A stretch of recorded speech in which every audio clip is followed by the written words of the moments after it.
जय यीशु। आज का वचन सुक्ति ग्रंथ अध्याय 7 पद संख्या 1 से 27 तक। भया विचारिणी से सावधान पुत्र, मेरे शब्दों को याद करो, मेरी आज्ञाओं को अपने हृदय में संजोए रखो। मेरी आज्ञाओं का पालन करो और तुम जीते रहोगे। आग की पुतली की तरह मेरी शिक्षा को सुरक्षित रखो। उन्हें अपनी अंगुलियों में बांध लो, उन्हें अपने हृदय के पटल पर अंकित करो। प्रज्ञा से यह कहो, तू मेरी बहन है।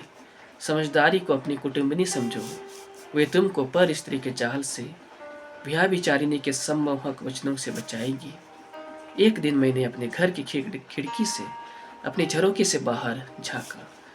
मैंने भोले जवानों की भीड़ में एक नासमझ युवक को देखा। वह नुक्कड़ पर गली में घुसा और इस स्त्री के घर की ओर आगे बढ़ रहा था।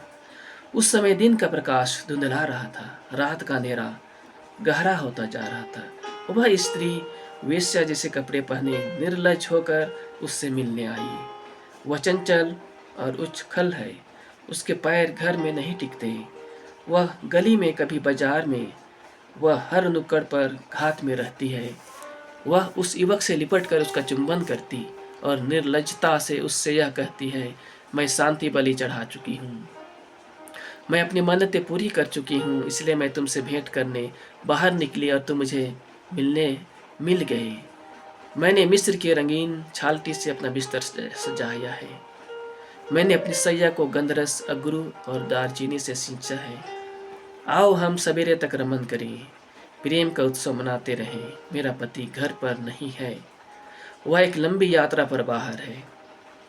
वह रुपये से भरी थैली लेकर चला गया और पूर्णिमा तक नहीं लौटेगा।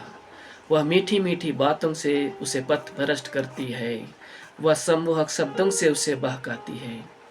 वह तुरंत उसके पीछे हो लेता है, बैल की तरह जिसे कसाई खाने ले जाया जा रहा है, हरिन की तरह जो फंदे पर पैर रखती, जिसका शरीर बांध से बेंधा जाता है, पक्षी की तरह जो जाल की ओर बढ़ता और नहीं जानता कि उसे जीवन से हाथ धोना पड़ेगा। पुत्र, मेरी बात सुनो, मेरे वचनों पर ध्यान दो। तुम्हारा हृदय उसके मार्ग पर ना चले, तुम उसके पथ पर मत भटको। उसने कितने ही लोगों को पथ भ्रष्ट किया है, उसने कितने ही लोगों का सर्वनाश किया है।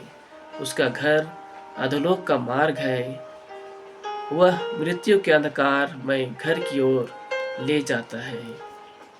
आमीन।